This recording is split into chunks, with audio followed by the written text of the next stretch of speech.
Okay, welcome to Educon. Coming in this section from Cell Unit of Life, we are at 8.4.1 Cell Envelope and its modification. Most prokaryotic cells, particularly bacterial cells, have a chemically complex cell envelope.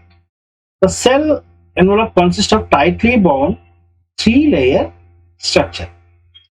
So the outermost layer is called glycocalyx, which is followed by cell wall and then the plasma membrane. Although each layer of the envelope performs distinct function, means we have three layers: outermost glycocalyx, middle layer cell wall, and the innermost layer plasma. Each layer they perform a distinct and specific function, but when it comes to protection of the cell, they act together as a single protective unit. Bacteria can be classified into two groups on the basis of differences in the cell envelope and the manner in which they respond to the staining procedure developed by Grambeis. So here, bacteria again can be classified into two groups. For example, how they are taking the stain. Okay, the staining procedure, who developed that staining procedure? Developed by Grambeis. So based on that, the bacteria those take up the gram stain are gram positive, and the others that do not means take up the gram staining, they are gram negative bacteria. Okay, so here we have the two options here. So based on the staining method, the bacteria can be classified into two groups: gram positive and also gram negative bacteria. And glycocalyx differ in composition in thickness among different bacteria. It could be a loose sheath called the slime layer. Okay, slime means slippery in some, while in others it may be thick and tough, called the capsule. So glycocalyx we learned just before in the above sentence that glycocalyx is the outermost layer. Okay, now we are about to discuss about glycocalyx. In some bacteria it is like loose sheath. In certain bacteria it is like hard, thick and tough, which is called capsule. The cell wall determines the shape of the cell and provide a strong structural support to prevent the bacterium from bursting or collapsing. Okay, so what happened? What is the role of this glycocalyx? It is having its own function. Okay, again the cell wall. Cell wall is the layer among the three-layer structure. Okay, in the bacteria, cell wall is that which determines the shape of the cell and provide a strong structural support to prevent the bacteria from bursting and collapsing. Remember this. Okay, so cell wall determines the shape of the cell wall.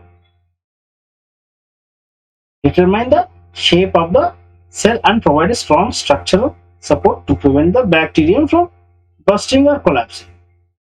The plasma membrane is selectively permeable. What is meant by selectively permeable? Means it permits certain ion only. Okay, it will not permit everything. So certain ions are transferred through on either side of the membrane. So plasma membrane is selectively permeable in nature and interacts with the outside world. This membrane is similar structurally to that of eukaryotes. We discussed this point earlier.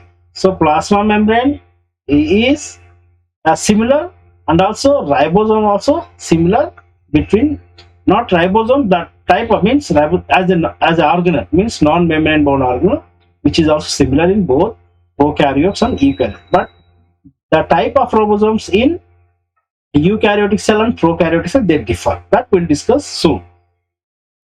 A special membranous structure is the mesosome, which is formed by the extension of plasma membrane into the cell. I'll just show you about that in the earlier video. You can see here, this is the area. Okay, this is the area. Okay, these are the mesosome. Okay, they are formed by the infoldings of plasma membrane. These extensions are in the form of vesicles, tubules, and lamellae. What means extension means mesosomes. Mesosomes will be in the form of vesicles, tubules, lamellae. Remember this point also important. Okay. Uh,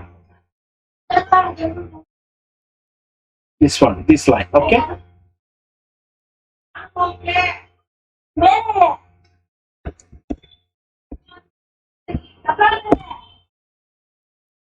Okay. Now going into next page,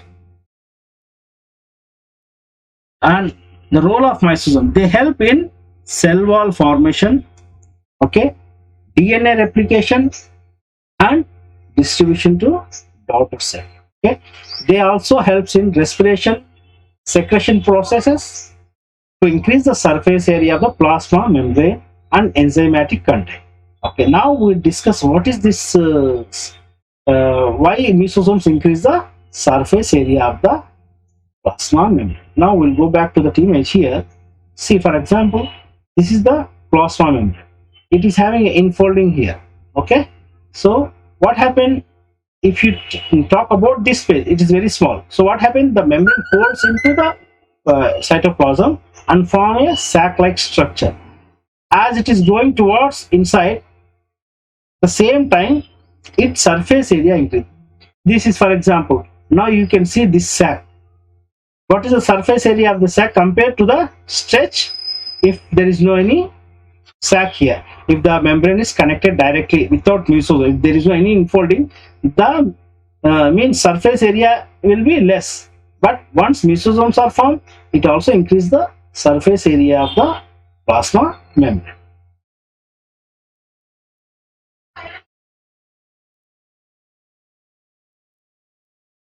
In some prokaryotes, like cyanobacteria, there are other membranous extension into cytoplasm called chromatophores, which contains pigments. So same like mesosome, some bacteria they also contain the membranous extension into the cytoplasm, which are also called chromatophores, and which contains mainly pigments. Pigments means different, it gives colors to the bacteria. Bacterial cells may be motile or non-motile. Yes, because they'll be moving or not be, they are not moving. So if motile, they have thin filamentous extension from their cell wall. Remember this. If motile, they have thin filamentous extension from their cell wall called flagella. Bacteria show a range in the number and arrangement of flagella. Okay, bacterial flagellum is composed of three parts: filament, hook, and basal body. The filament is the longest portion and extends from the cell surface to the outside. That will see in another diagram. So they can be motile or non-motile, and if they motile, they have a thin filamentous extension from the cell wall called flagella, and they have the bacteria show a range in the number and arrangement of flagella. Bacterial flagellum is composed of three parts like filament, hook, and basal body. The filament is the longest portion and extends from, remember this point, and extends from cell surface to the outside. Okay, make sure this filament of these the longest portion and extend from the cell surface to the outside. Besides flagella, pili and fimbriae are also present in the surface of bacteria, but they do not play any kind of motility. Means they do not give any movement for the cell. The pili are elongated tubular structures, okay, made of special protein, whereas the fimbriae, they are small bristle-like fibers sprouting out of the cell. In some bacteria, they are known to help the attached bacteria to rocks in streams and also to the host tissue. What is that? Fimbriae, because they are small, like bristle, like we have a toothpaste, we see small bristle like that. It helps the cell to attach in the rocks, in the streams of water, and also to the host tissue. Now we have discussed what we have discussed about the cell wall composition and cell envelope and its modification. So we have discussed about the gram positive, gram negative bacteria, and also in some bacteria the glycocalyx will be slime layer. Okay, and about the question In next video we'll talk about the how questions will be coming from this section mostly. Okay, by this we conclude this section. Next we'll go into the ribosomes and inclusion model. Thank you.